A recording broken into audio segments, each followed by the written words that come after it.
I have already put down the deposit. Do you understand how a deposit works? Mike, I am not having fire eaters in a paper warehouse. It's casino night, like Las Vegas. There are fire eaters all over the place. Except my warehouse. Well, actually, it's my warehouse. Actually, it's owned by Beekman Properties, and Dunder Mifflin is 4 years into a 7-year lease. Why are you here? When Darrell was coming, you said you wanted me here for protection. I said not that. We just have a lot of stuff down there that could be stolen. That's ironic. What? That you are afraid. Why? Because I'm from the hood? Dink and flicker. Dink and flicker. I taught Mike some phrases to help with his interracial conversations. You know, stuff like fleece it out, going Mach 5, dink and flicker. You know, things us Negroes say. Give me some.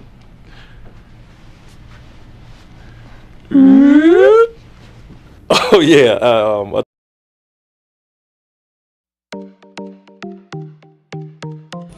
Hello guys, we're coming from Economic and Business Faculty of University of Lampung, and we're coming from Group 6, which is the member is me, Permata, Dinda, Rahayu, Utami, student ID 104.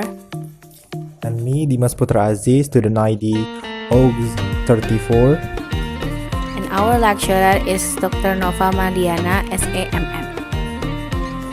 Learning objective. First is to describe collective bargaining and labor relations.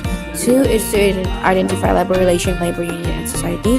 3rd, to explain legal environment impact. And the last one is to explain the changes of economic challenge. Learning objective. First is to describe collective bargaining and labor relations. 2 is to identify labor relation, labor union, and society. 3rd, to explain legal environment impact. And the Labor Relations Framework. We have 4 elements of John Dunlop labor relations system. First is participants, second is web of rules, third is environmental context, and fourth is ideology. In labor relations framework, we have competitive challenge. First is legal, second is stakeholders need, third is high performance work system. In goals of labor relations, we have employees and unions that we have to manage the management well and create welfare to the society. And also union membership and relative bargaining power, we have union and management interactions. First is organizing, second is negotiating, third is administrating. Next, we have union structure and administrations that attempt to goal attainment employees and unions management in society. Goals and strategies. Society. Labor union major benefit to society has been balancing power and institutionalizations of industrial conflict in the least costly way. National Labor Relations Act provides a legal framework conducive to collective bargaining. Management decided to encourage or discourage unionizations. Labor unions seek to give workers through collective actions formal and independent voice in setting employment terms and conditions. Society is a labor union's major benefit to society has been balancing power and institutionalization of industrial conflict in the least costly way. And for example, is National Labor Relations Act or NLRA in 1935 provides a legal framework conducive to collective bargaining. And for management itself is to decide to encourage or discourage unionization. And for labor unions is to seek to give workers through collective action formal and independent voice in setting employment terms and conditions. And the next is national and international unions that consist of craft unions and industrial unions. And also there is local unions which is responsible for contract negotiation and day-to-day contract administration and including grievance procedure. And also there is AFL-CIO, not a union but rather an association that advances its shared interest of its member unions at the national level. John Dunlop suggested a labor relations system that consists of 4 elements: an environmental context such as technology, market force, etc. Second is participants, is employees and their unions, management, and the government. A web of rules. or rules of the game that describe the process by which labor and management interact and resolve disagreement. For industrial relation system to operate properly, the three participants must to some degree have a common ideology like a substance of capital system and must accept the rules of the other participants. Labor relations framework. In competitive talents, we have legal, stakeholder needs, and high-performance work systems. In union membership, we have relative bargaining power that consists of organizing, negotiating, and administrating. The goals implies a union is to management and society. Also, in goals employees, we have union structure and administrations.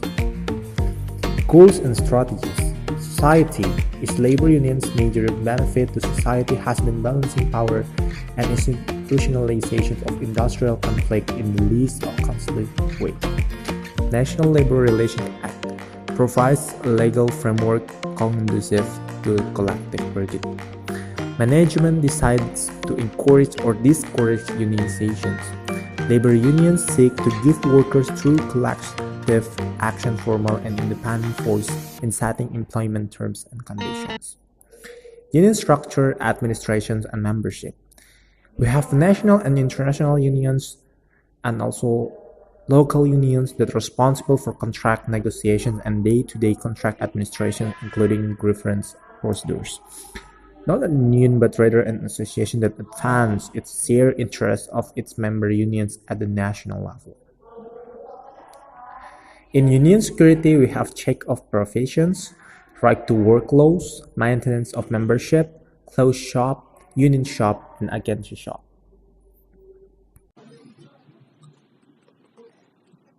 Union security is the check of profession, closed shop, and right to have laws, maintaining membership, and union shop. And reason why you as union membership is declined is because first, workers' views, second, economic condition, third, union action, and fourth is increase of employer resistance. A legal framework Warner Act of 1935 NLRA is ensured collective bargaining as the private mechanism for settling labor management disputes. Section 7 of the NLRA employees have the right to self-organization to form, join, or assist labor organization to bargain collectively through representatives of their own choosing and to engage in other concerted activities for the purpose of collective bargaining. NLRA prohibits certain activities by both employers and labor unions. Employers cannot interfere with, restrain, or force employees in exercising their Section 7 rights. Dominate or interfere with a union, discriminate against an individual for exercising his or her right to join or assist a union, discriminate against employees for providing testimony relevant to enforcement of the NLRA, and the last one is to refuse to bargain collectively with a certified union. And there is also the 1947 Taft-Hartley Act, which is outlawed unfair labor union practices. And in 1959, also there's Landrum-Griffin Act, which is a regulated union's action and internal affairs or financial disclosure and conduct of election. Well, guys, thank you so much for your attention, and this is the end of our video. Thank you. Thank you. Dah.